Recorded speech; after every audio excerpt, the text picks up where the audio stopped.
Okay,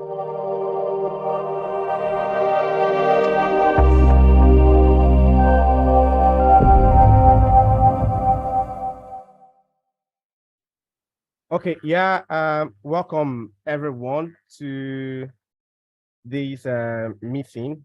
It's both a meeting and an intellectual exercise where we'll be listening to very two good academics, Chiamaka Ojiako and Uche Ngwaba. So we are pleased to have you both here today. This webinar is hosted by the AAATWG, under the Health Systems Global. So the Health Systems Global has several thematic working groups, TWGs, and the Action on Accountability and Anti-Corruption for Health-related SDGs is one of the thematic working groups of the HSG. And we've been doing quite a lot around corruption, anti-corruption, accountability for the past couple of years. And webinars are part of the activities we host, and so that we can have people come around and talk to us through what they are doing with respect to anti-corruption and accountability. So today we will be looking at the work done by Chiamaka Ojiako and Uche Ngwaba. They'll take us through what they've done or what they've been doing, as Chiamaka earlier said. So that means it's still a work in progress. But interestingly, a paper has been published from that wonderful work they've been doing. And that paper is titled Mapping of Freedom of Information Request for the Publication of COVID-19 Vaccine Supply Contracts, published in a very great journal. That's the Journal of Transnational Human Rights Review. So at this point, we would introduce Chiamaka. And Chiamaka, you would help us introduce Dr. Uche as well, and then you commence your presentation. So who is Chiamaka Ojiako? So sorry, just a minute. So Chiamaka Ojiako is a lawyer and a health policy professional with diverse work experience in the public, non-profit, and international development sectors. She has an MPA in Health Policy and Management from New York University. Her work is at the intersection of law, research, policy analysis, and advocacy, focusing on addressing health systems governance gaps, and of course, fostering health equity. She is the host of the Global Health Law and Policy Weekly platform on the Global Health Clubhouse. So Clubhouse, it's a social media platform, and Chiamaka does pretty much a very great advocacy on that platform with respect to health systems, governance, policy, and advancing health equity. So please, I would want to say, if you want to join the TWG, please, you're free. It's open to all. We would share the link with you in the chat, and so that you can join the TWG. So at this juncture, I'll hand over to Chiamaka Ojiako to take us through the presentation. And please do us the favor of introducing Dr. Uche Ngwaba. Thank you so much, Chiamaka. Thank you so much, Prince, for the introduction. I think I'll leave it to Professor Uche to introduce himself. Professor Uche, would you mind introducing yourself? You're on mute. Thank you very much. My name is Dr. Uche Ngwaba. I am an assistant professor at the Lincoln Alexander School of Law at Toronto Metropolitan University, Canada. My work intersects in the area of human rights and public health, and I'm interested in global health systems and how they operate. and the laws, the institutions, and the mechanisms that allow for better health outcomes in health systems. I'll leave it there. Thank you, Dr. Uche. So I'll just share my screen. All right, thank you.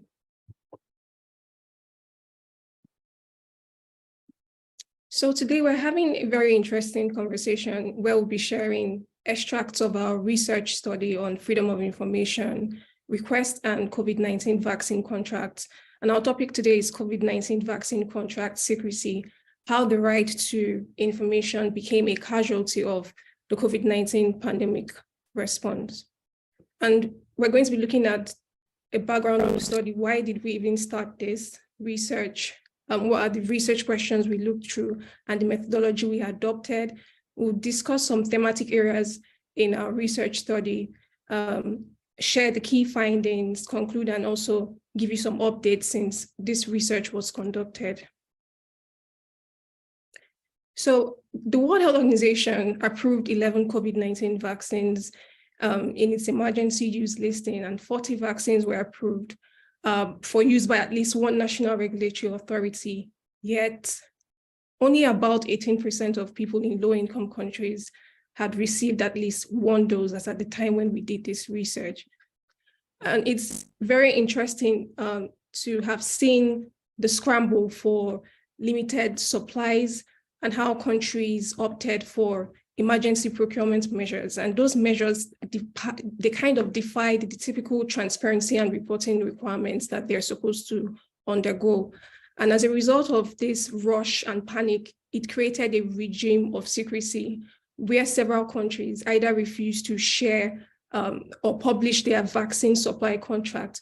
And when they obliged request, it was in a very redacted format such that it was no longer useful. So what we saw was that there was a clash between the right to freedom of information and countries' need to protect public health interests. We're going to discuss furthermore in our presentation what we mean by protecting public health interests in this context. And so informed by these developments, we secured an Open Society Foundation grant from Transparency International to investigate this phenomenon. So Dr. Uche is going to take us through the research questions and methodology. Thank you, Amaka. Next slide, please. So we've essentially posed 6 questions in the research to allow us to better understand, because what we set out to do at the beginning of our research was to map the landscape on freedom of information requests, to understand what was happening in terms of who was getting access to this information about COVID-19 vaccine supply contracts. Was access even possible in the first place?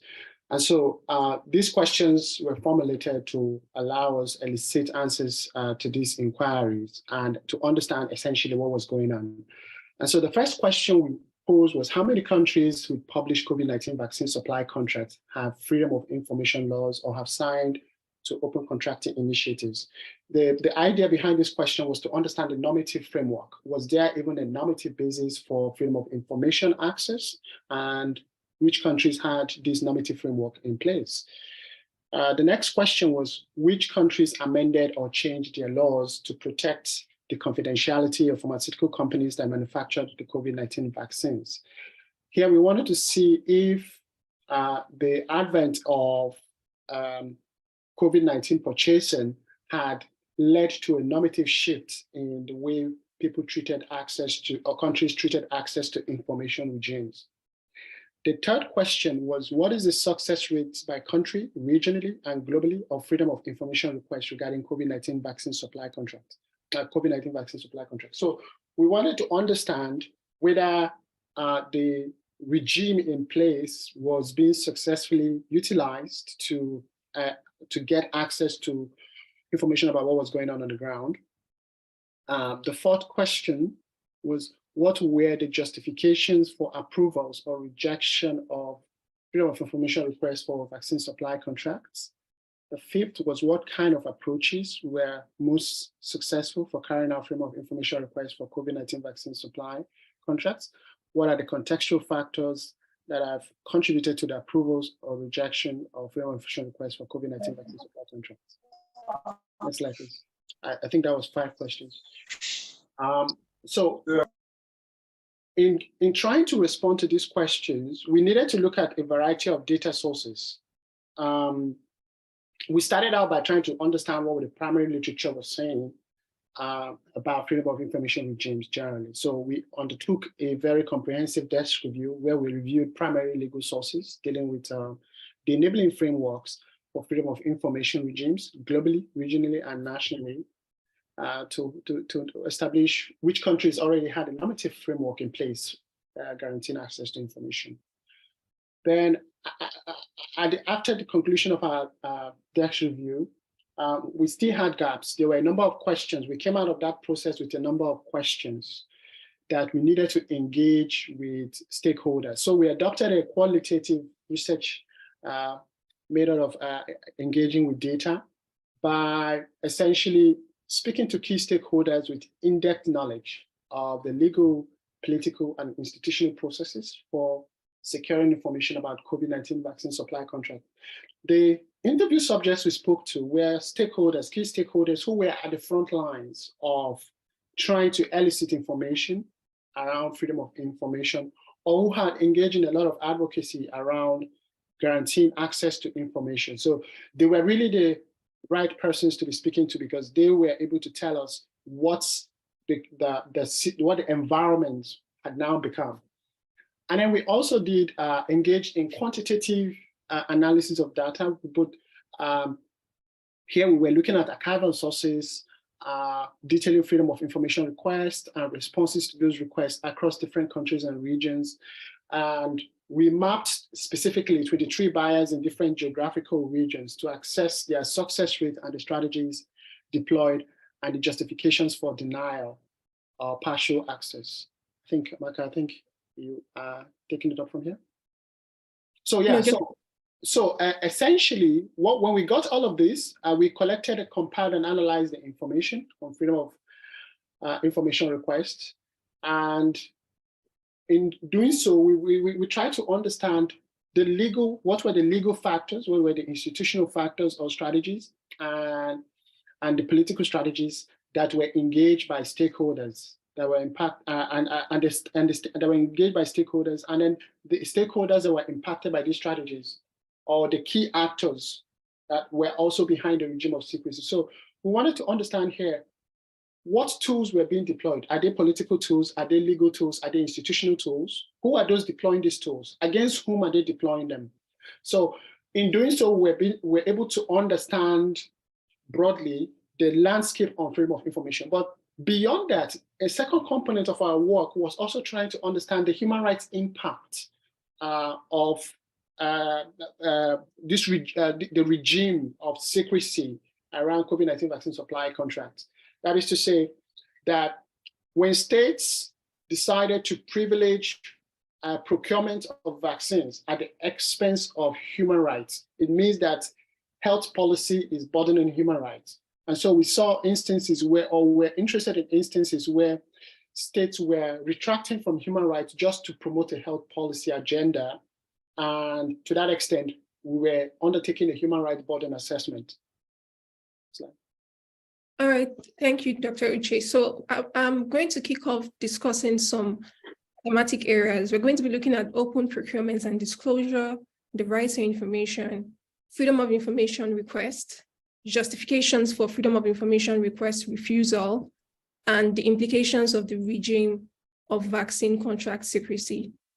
So first of all, why does this even matter? Why does open procurements and disclosure of vaccine supply contracts matter? It's significant because it builds public trust when people have the opportunity to scrutinize, or they're aware of what's going on in terms of the decision-making process for purchasing vaccines. It helps in building trust. It can reduce corruption risk by allowing people to engage in public scrutiny of what are we buying, what's the cost across different countries, why are you purchasing this vaccine versus the others. That helps in reducing chances of people engaging in corrupt activities. And thirdly, it's not just the cost in terms of money, it also has a human cost, because to achieve equity, the vaccines need to be available and accessible, and having an open procurement and procurement stance helps in achieving that equity. It improves the prospects significantly.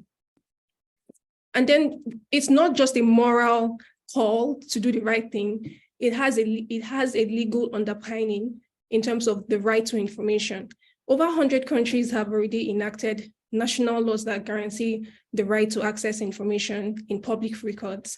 And it's not just national laws, they also have international agreements, open contracting agreements that they are signatories to. So it's a human right, and that right is supposed to enable and foster accountability, transparency, to enable more effective use of limited resources. But as we saw in the first slides, the initial slides, there was a scramble for very limited COVID-19 vaccines, and that led to a collusion between the public rights of access to information and the protection of public health goals. And this context, it just simply meant that countries were more interested in securing doses to enable them immunize their own population. And as a result of that, because there was a monopolistic market, very, very limited supply, I think we would call it, it wasn't a buyer's market. Countries found themselves in a predicament where non-disclosure agreements became a precondition for securing those COVID-19 vaccines. And as a result, they introduced ordinances and legislations that either prohibited, suspended, or extended processing time. So if they already had freedom of information laws that allowed people to access information in public records, because of the negotiation and the requirement not to disclose, they had to alter the existing legislations. But then we saw, interestingly, that in instances where countries felt that their own interest was jeopardized, they were willing to be transparent with their vaccine contracts. And a good example is with the EU, when they were completely open to publicizing their COVID-19 vaccine contract agreement with AstraZeneca when they delayed the supply of their vaccines. And so how we're looking at it, freedom of information request is a very critical tool to exercise that right to information. It entrenches transparency and accountability by enabling the public to request for information that usually in public records. It helps them to know what's going on in terms of the decision-making process.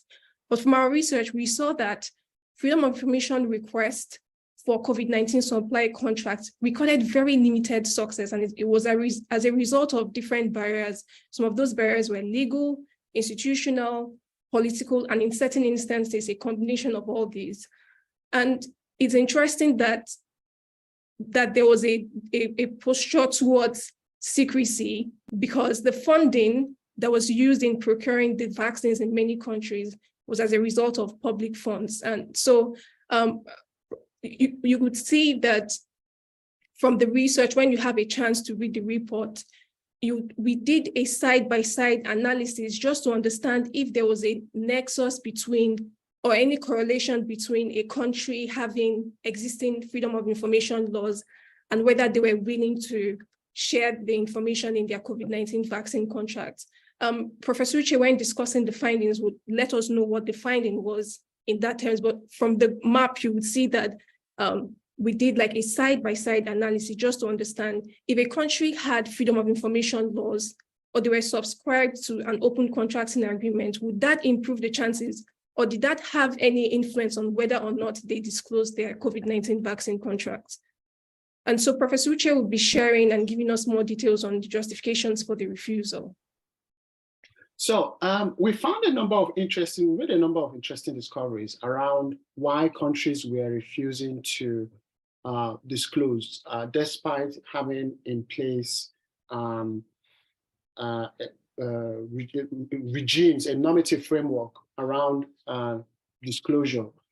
First of all, we found that the contracts itself, the contract that states sign with pharmaceutical companies, contained non-disclosure agreements as preconditions for securing COVID-19 vaccines.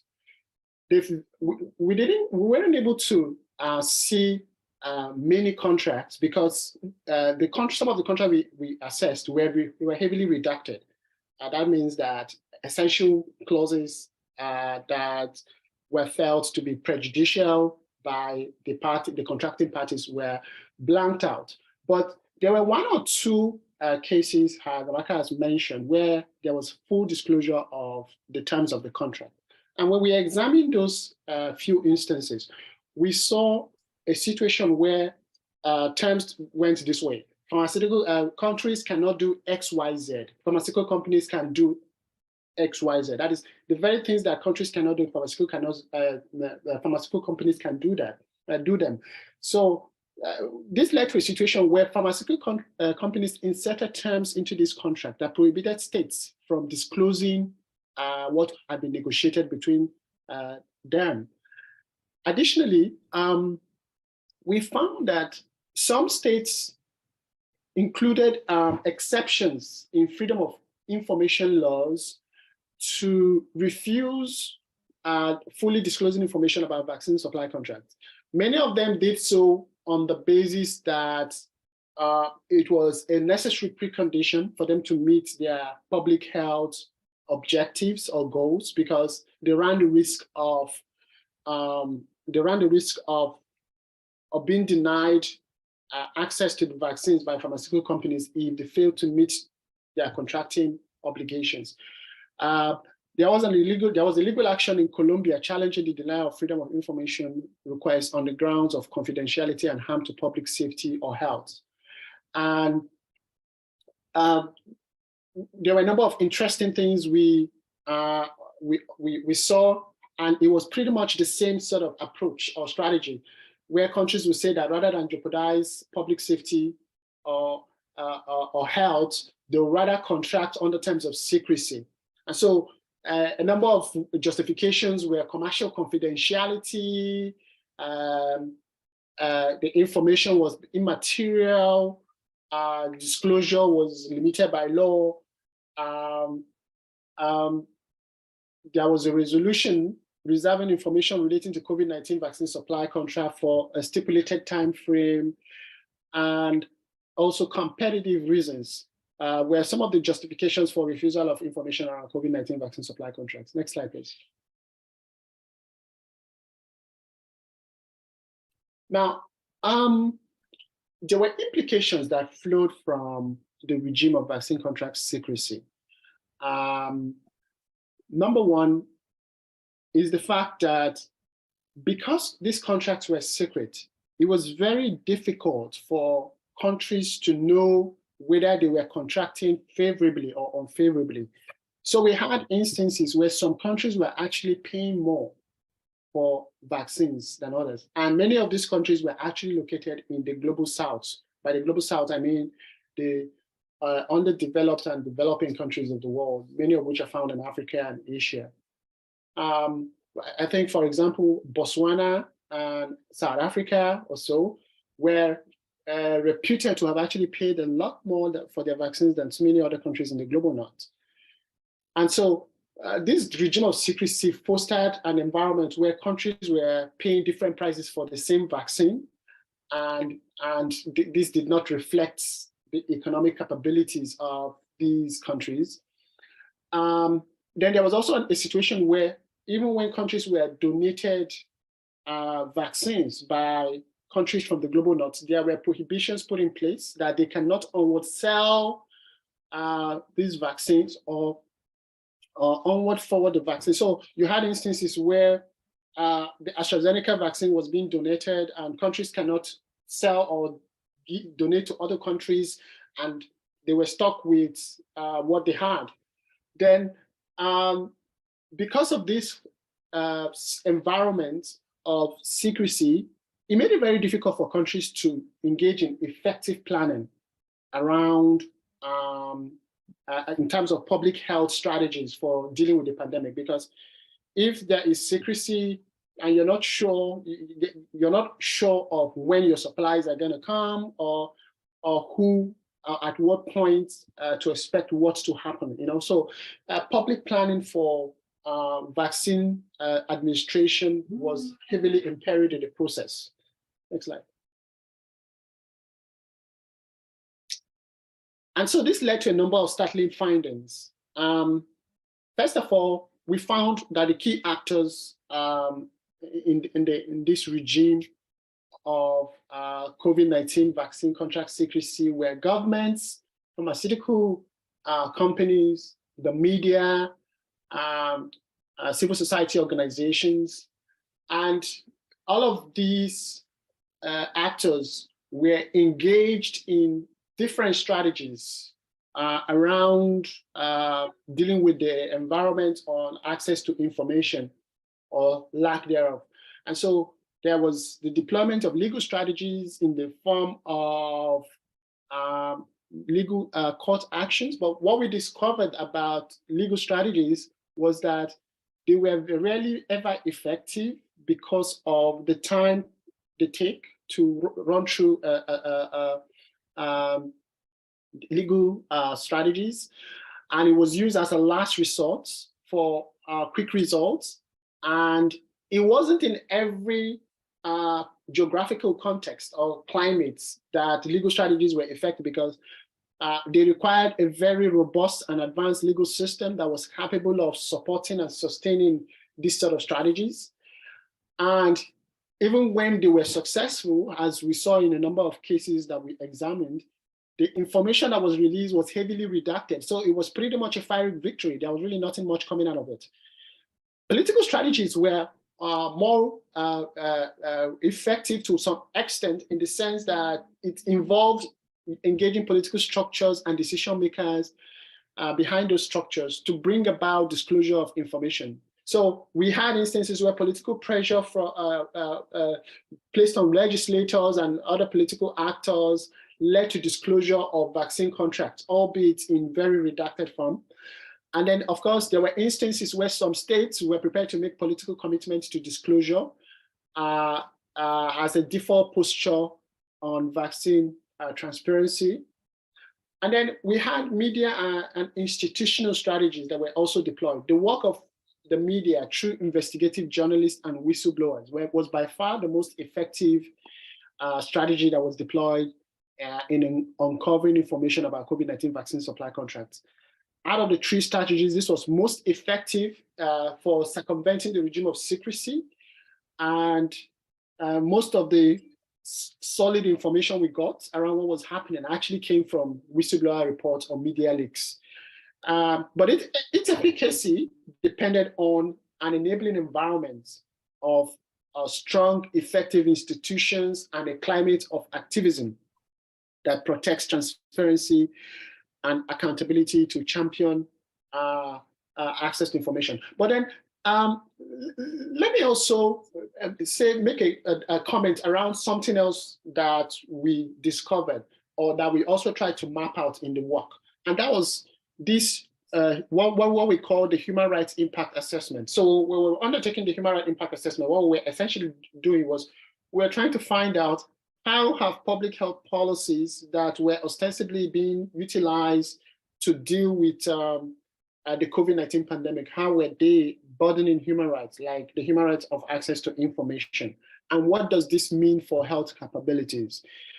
By health capabilities, we're borrowing or we're deploying Amartya Sen's capability theoretical approach, where he says that the aim of human rights is to strengthen capabilities. And so we're looking at essentially health capabilities in the context of the ability of states to be able to deploy or to engage the right policies to achieve the good life for their citizens. Now, what we discovered was that in addition to, of course, what we have, in addition to all we have said about how this impacted on the regime of secrecy, there was a much greater impact on capabilities, especially for states located in the global south.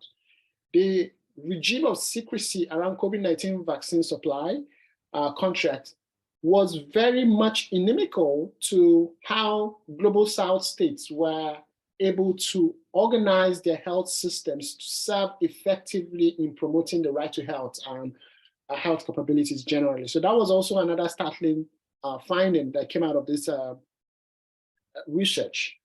And I think I've exhausted my slides. Amaka, can you switch on to the next slide? Dr. Uche, would you want to share like the key findings in terms of the other slide that I shared with regards to the relationship between information laws and whether or not? Oh, yes. Matter of fact, what we found out about the relationship between freedom of information and COVID-19 vaccine supply contract was that it did not matter whether there was in place a normative framework on freedom of information. Matter of fact, some of the leading countries that put up a stone wall around COVID-19 vaccine contract were actually countries that had very strong freedom of information regimes. So it didn't matter whether there were countries who were in the global north or the global south. There was a general shift or a paradigm shift in the normative approach to freedom of information that took place. It was as if there was a new order that took over. And all of this was driven very much by what we found out to be the extraordinary powers that pharmaceutical companies wielded. Many countries were actually afraid to go against pharmaceutical companies. And this is very startling when you discover, as Amaka mentioned when she was speaking, that funding for research for the COVID-19 vaccine production actually came from public funds. The United States of America, the UK, Canada, many countries actually put out seed funding to pharmaceutical companies to undertake this research. So the vaccines that came out of that exercise were actually funded by the public. But the pharmaceutical companies took that ammunition to rewrite the rules to make extraordinary profits from the pandemic. Thank you, Dr. Uche. So from the assessment that we conducted, we saw that less than 6% of freedom information requests were successful, and only about 18% of those contracts were proactively published, that only 18% of countries published their contracts before they were asked. So the default response was basically denials and partial disclosures.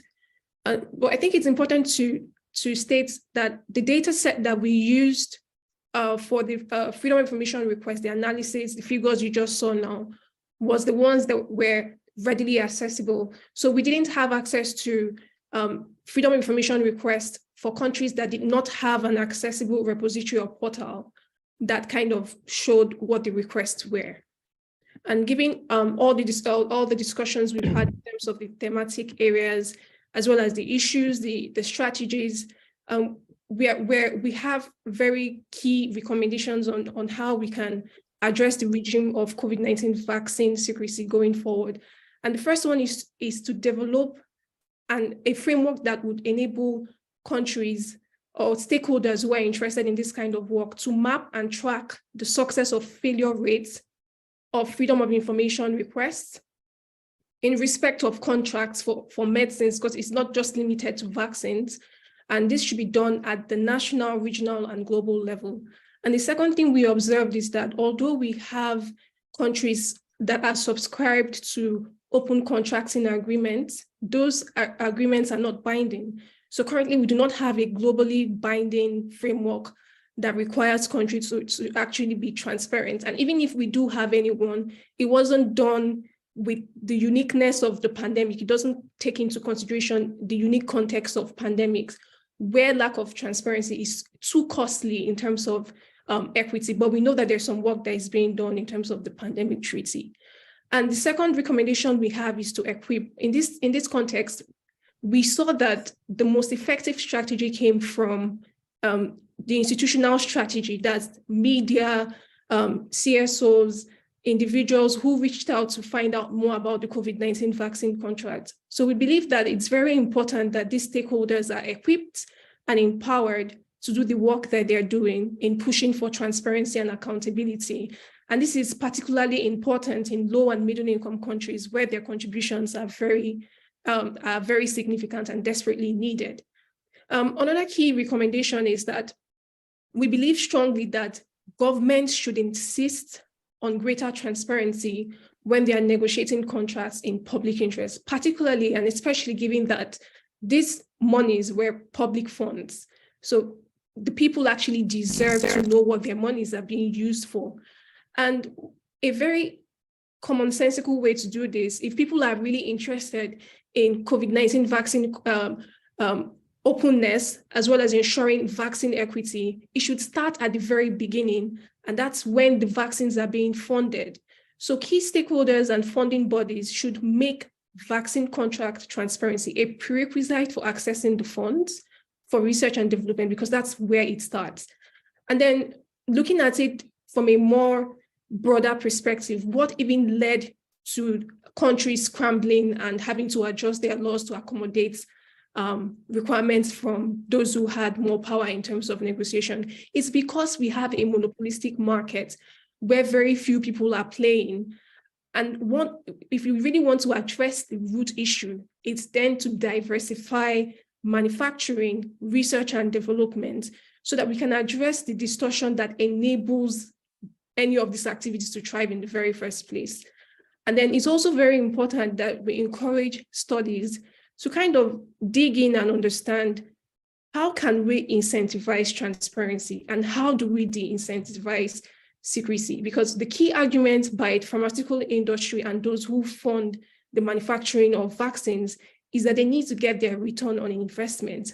The work that is put into making vaccines is very tasking. So we need to engage in more studies to kind of understand how we can incentivize transparency and make secrecy something that parties do not want to engage in. And just in conclusion, you see a picture of, this is an example of one of the contracts, vaccine contracts, and what was published when a request was made. This document is no longer useful. Yes, it has been published. So we don't want a situation where people say, okay, we're going to just tick boxes. So we're going to publish, but what you're publishing is not useful. So sometimes publishing is not even the issue, but what are you publishing? Sometimes the redacted contract is as useless as not publishing at all. And so a key question I would like to leave everyone who is in this webinar with is, from what we've discussed so far, do you think that the restrictions that were imposed in terms of accessing COVID-19 vaccine contracts were reasonable? Did they pass the test of proportionality and reasonableness required when you're dealing with the right to access information? And just to wrap up all we've discussed so far for the last couple of minutes, there was a huge divide in terms of disparities in accessing COVID-19 vaccine contracts that could have been avoided. And if you look at it critically, it was enabled as a result of countries and as well as other stakeholders infringing transparency and accountability requirements for public procurement. And that's on one hand, and that compromise of health capabilities, on the other hand, is what created a burden on two critical human rights: the right of access to information and the right to health. So Professor Uche would give us an update on what has been going on since we did this research study. All right, thank you very Yeah, much. hi, Professor Uche. Would you just maybe do this in like 2-3 minutes, because we're past the time. Yeah, that's our last slide. Okay, Less than 2 minutes. So, so since our report was published, there have been developments in the area of regional vaccine production. We understand that a number of sites have been identified in different regions of the world for future vaccine production. Ongoing is the pandemic treaty draft 0, a document that has been developed by the WHO and is under active consideration. And then there's also an ongoing push for an amendment of the international health regulations, which came under severe challenge during this period of the COVID-19 vaccine. So that brings us to the end of our presentation.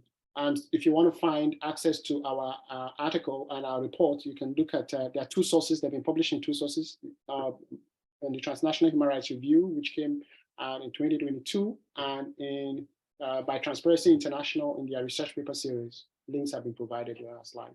Thank you. Thank you. Yeah, super. Okay. Yeah.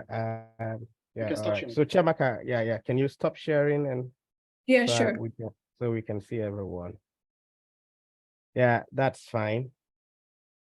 That's fine. Beautiful. So Mohammed is saying if you can post the link. Okay, sure. Yeah, to the chats. So yeah, we have about 15 minutes now, and would like to take questions. Yeah, so feel free to use the hand raising icon. So you just go to where you have reactions.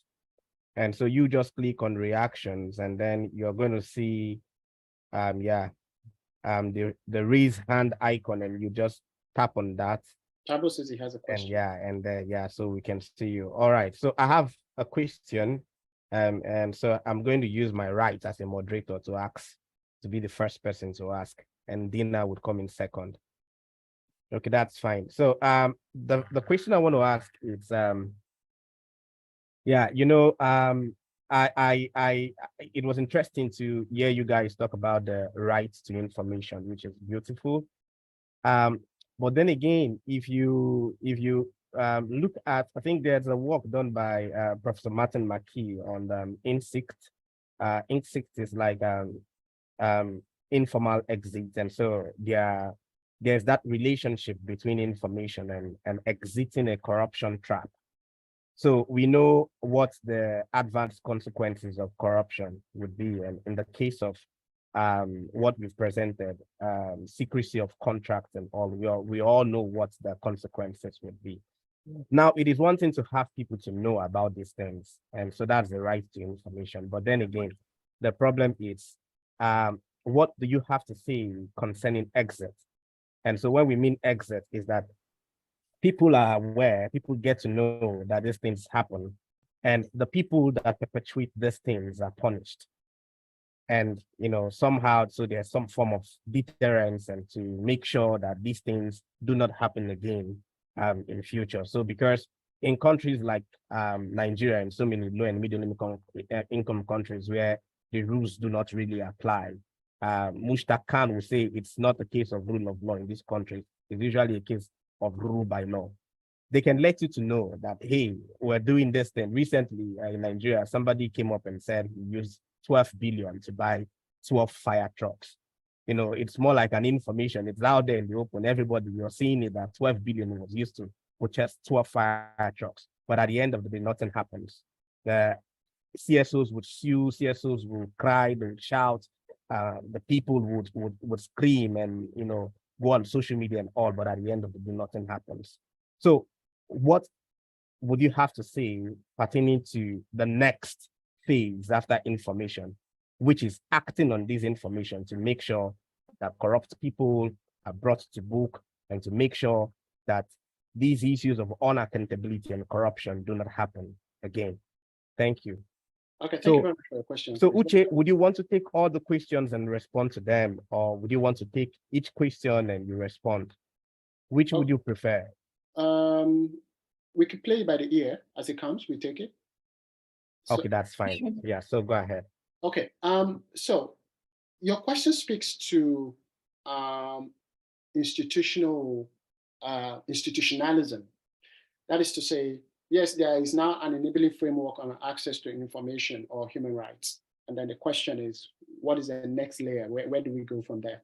Mm-hmm. If you look through time, through history, you see that every country has gone through this process of evolution where institutions have been strengthened to be able to operate outside of human beings, strong persons. In African politics, there's a lot of strongman politics going on, where it's a strong man that is in power for particular laws to operate. We need to move beyond that to where strong institutions, so that no one is above the law. We look to some of the global north countries where we see the rule of law. So this comes down to the question of the rule of law, where we see the rule of law being more effective. And this is not to suggest that even in the global north countries, some people are not above the law. Just to give you an instance, Donald Trump was recently arrested in New York to come and answer for his crimes. And the way he was treated as an arrested individual was different from the way they would normally treat the average person that is arrested. He was not handcuffed. He didn't do the pep walk and all of that. So that is the rule of law that is operating selectively. Okay. So even in global north countries, you still have power, individuals being able to manipulate the system on the basis of power. But in saying so, where we need to go from here is we need to strengthen our institutions to be able to robustly do what they're supposed to do. And that means that civil society organizations, actors need to continue to engage these laws. Because even in countries like Nigeria, where you say there are these laws and they're being violated, you would agree with me that the impunity with which people broke the law in the past is no longer the case now, because social media has amplified a lot of people's voices. I don't know if you are following this. There's this social media account, very popular, David Hyundai. He has caused a lot of disruptions in the political space. This is just one private citizen who has a large platform. He's causing a lot of disruptions, exposing Guinean passports, exposing all sorts of atrocities, making the ruling party to be scrambling, putting up defense. To show you how effective it is, they now have to put out a word to say, oh no, this didn't happen or this happened. That shows that it is working. So we need to have more of these sort of institutions being developed. Okay? So let me stop there. That's fine, and maybe more strong journalists as well. Yeah, Prince, I'll just say. All right. Yeah. Okay. Briefly. Yeah, Chiamaka, 1 minute. 1 minute. Yeah. Thank you. I'll just say briefly that it's just your question speaks to enforcement mechanisms, and just as Professor Uche said, just to wrap it up, especially in countries where the institutions are not really strong, as it were, there's a need for improved and increased citizens' engagement in governance. It's not just that David put those things out, it's that people are actively watching. And you would see that now, before people would do corrupt things, they would be a little bit uneasy because someone can simply search. So it speaks to enforcement mechanisms and the role of citizen engagement in ensuring that laws are enforced. Yeah, so beautiful. Yeah. So in our anti-corruption work, we emphasize strongly horizontal enforcement and not just vertical enforcement. So enforcement can as well come from the grassroots. That's fine. All right. So Dina and Jonathan Cushin, I think Cushin should be from Transparency International. Cushin, good to see you. I think we last met at Geneva. So good to see you. Yeah. All right, Dina. So go ahead. Great. I'll be quite quick. I was really struck by something, Prof. Uche, you said when the new order took over. And I think suddenly we saw these gaps opening, not just in low and middle income countries, this gap with enforcement mechanism. We saw it in high income countries. And you did this work, and Martin McKee, they did a mapping of the European Union and found, other procurement fraud and related to vaccines. So my question is, what is the message here? If even countries with effective frameworks, well-designed or enforcement mechanisms, are very open to some sort of gap or schism open during crisis, what happens in the next crisis? Are we in a cycle of constantly strengthening institutions and then a crisis coming and it all goes, as you said, new world order? So I wanted to get your reflections on this, because what you just said, Amaka, you said, yes, some countries don't have enforcement mechanisms, but you're saying the opposite, that even the countries that do have, you still saw this. So I would like to have your interpretation on that. How do we prepare for the next crisis? Thank you very much, Dina. Matter of fact, and that's a very important question. I would say one word: solidarity or desolidarity. So behind a lot of these negative trends that we have observed was a marked absence of solidarity in terms of understanding that this is a problem that affects every one of us. The second point is that we cannot for one moment take anything for granted in terms of the right to health capabilities, those things that we think, oh, we global north states, we are secured, we are comfortable. We cannot for one moment take anything for granted. Now, here's an important point to note.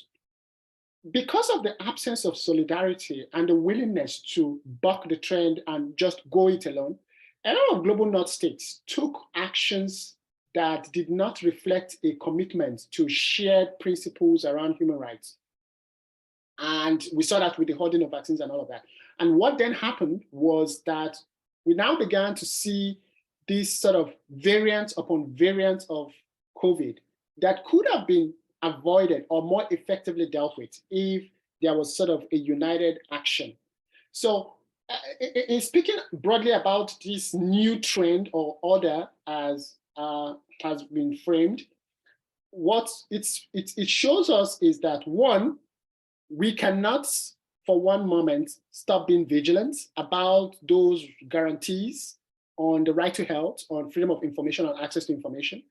We cannot for one moment leave it to public institutions, the government, to say, oh, government knows best, because as the COVID-19 vaccine, as the COVID pandemic has shown, very often governments are playing it by the ear. They have no clue.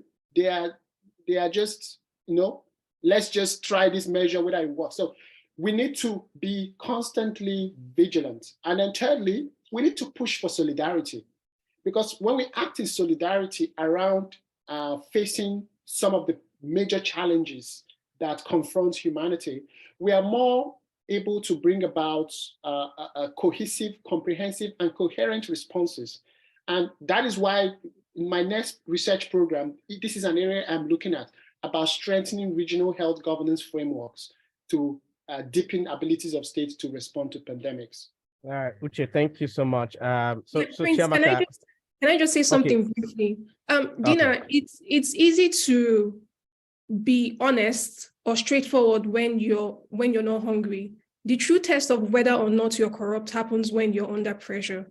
So that question about high-income countries having structures and still doing exactly what they were not supposed to do is a testament that it's easy to look at other people and say they're corrupt, but the true test of whether or not people are corrupt or not is what they do when they're under pressure.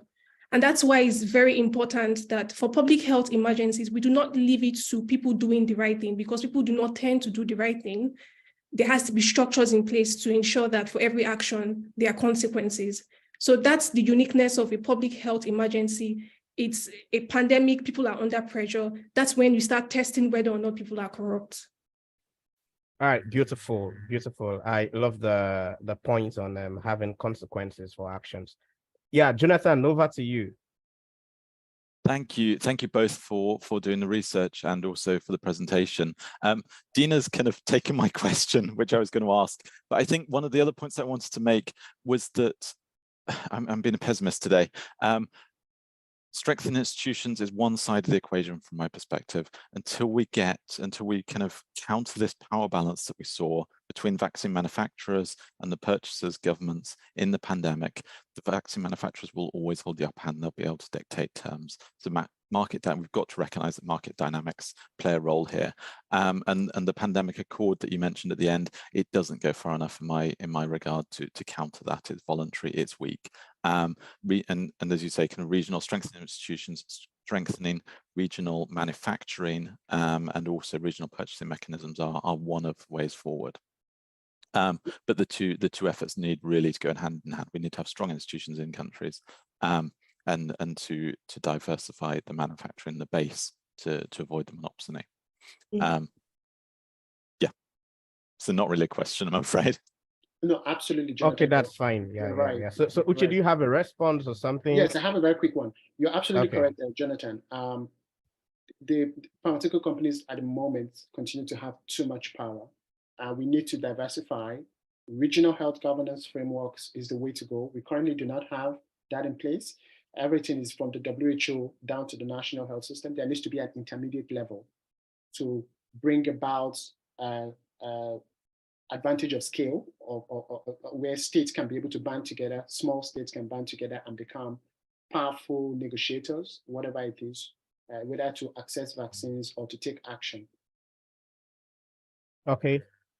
Yeah, so that's fine. I wouldn't want to say Jonathan's question will be the last, but maybe perhaps we can run into that situation where we can say the last. So do we have any other question from anyone? So let's just be generous with 1 minute.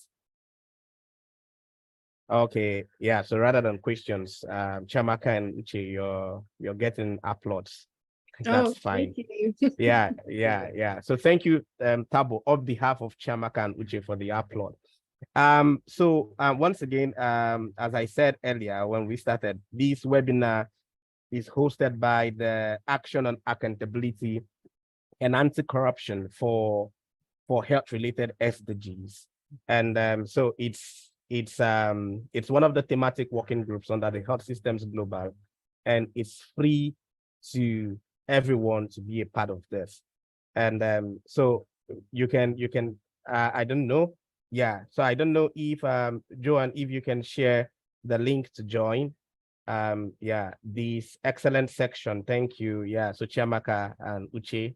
Yeah, I'm taking your congratulatory messages on your behalf. So yeah, action and accountability and anti-corruption for SDGs. Please, everyone should be a part of these. Yeah, everyone should be a part of these. You can equally share with your networks those persons you know who are interested in doing the right things. So if you're interested in doing the right things, then you definitely be interested in corruption and anti-corruption. So please share the link across your networks and ask people to join. And equally, the link to the recording would as well be shared yeah, with everyone, and so that we can have time to go over that.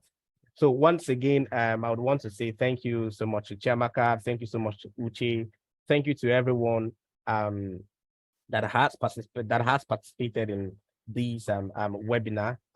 Yeah, without you, we definitely wouldn't be here. Dina, I don't know if you have anything to say, because you are our boss when it comes to anti-corruption and corruption. Well, I just wanted to, what you said, to repeat, to attract everybody to join this group that you just saw in the link in the chat box. And we will definitely have a lot more opportunities, funding opportunities, opportunity to debate, to engage. And so we would like to invite you all to join that group and to have further conversations. Okay. Yeah, so Gift is saying very informative and important subject, though offended by some of the remarks as a pharmacist by training. Oh, Gift, so sorry, please. We won't offend you some other time. Well, please just accept whatever you've seen here today. Yeah. So sorry. It's fine. I'm just joking. It's okay. Yeah. So It's great. I think Tabu was trying to come in for some time. Tabu, do you have a quick one? Okay. Okay, thank you, everyone. Dina is apparently my boss too. She's my PhD supervisor. So just quite of interest. Thanks for your pleasant presentation, Uche and Maka. Out of interest, I don't hear you making much mention with respect to the powers of the Global North regarding the COVAX arrangement that actually led to vaccine nationalism, and then the protectionist mechanisms that you made mention of with regards to creating and having strong institutions, as well as enabling environment for citizen engagement. And I heard you mention that Botswana and South Africa paid much more for their vaccines. I'm from Botswana, and then I'm somewhat I would be quite interested, because the literature that I have doesn't speak to that. Maybe perhaps you could share much more insight with respect to that. And maybe I could perhaps also say that we are often deemed as that glorified as the success story, as the darling of Africa, but things have drastically changed in that much more of what is happening, it is not as what happening on the ground with respect to having strong health systems. So I thought maybe perhaps you could share more insights with regards to the powerful COVAX arrangement, and then that led to vaccine. Tabu, yeah, 2 seconds more. Okay, 2 seconds. Yeah, no, that's fine. Yeah. All right, so Uche, go ahead. I'll quickly respond. So 1 minute.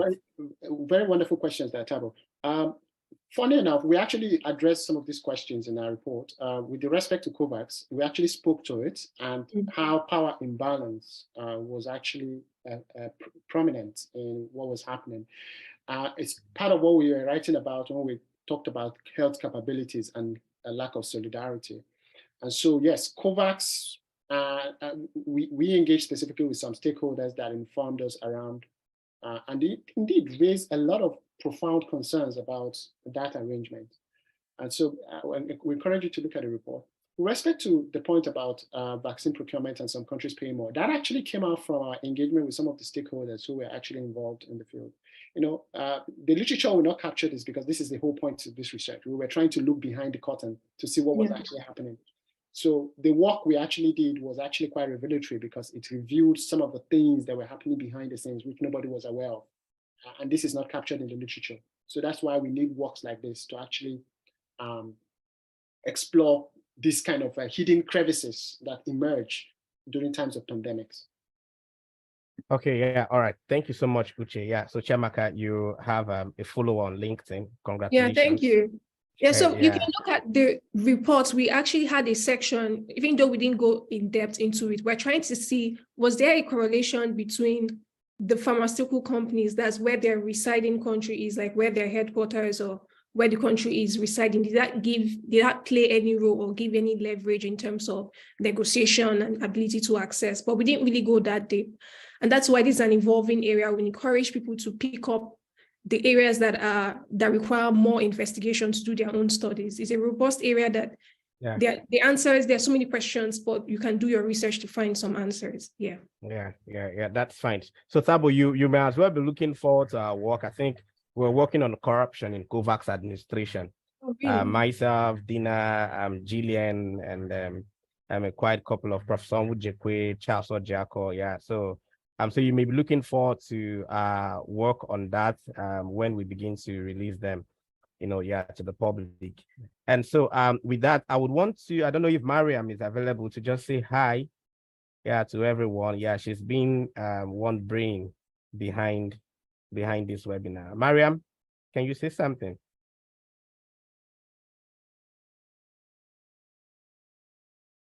Okay, yeah, so on behalf of Mariam, I'm saying hi. Okay, yeah, she's there. Hi everyone. Thank you very much, Professor Uche and Chiamaka, for this wonderful presentation. We really benefited from this, and yeah, we look forward to more of your work, and I hope that we'll get involved once more. Thank you very much. Thank you. Thank you. Yeah. Thank you, Mariam. Yeah, Mariam has been one of the power blocks, behind this webinar. So congratulations, Mariam, on successful hosting of this webinar. And thanks to Health Systems Global for the technical support throughout the hosting of this webinar.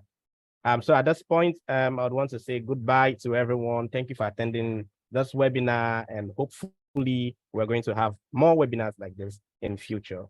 So don't forget to join the technical working group, please. Bye. Bye. Thank you. Bye.